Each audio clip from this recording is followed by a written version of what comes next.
After a nice long winter in storage, I'm gonna definitely wanna make sure to freshen up my mattress. So I will use the mattress cleaner and give it just a couple of spritzes, typically 4 or 5 on a queen size bed, and just let it sit. Let that mattress cleaner and those enzymes dissolve away the poop and skin cells and all the nastiness that is inside the mattress, so that when I'm going to sleep on it, it's going to be nice and fresh.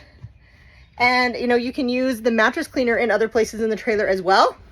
So you can't use it on the leather, but if you have got cloth seats, the mattress cleaner is great for these. Give them a nice freshen up as well. And I've got other beds over here. I'm gonna go spray the bunk beds. And you can even spray the curtains. So if you have draperies that are in your trailer, you can use the mattress cleaner to spray those. So like these curtains over here, I can spray these curtains.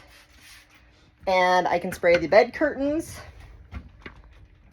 So I can open these up, freshen these guys.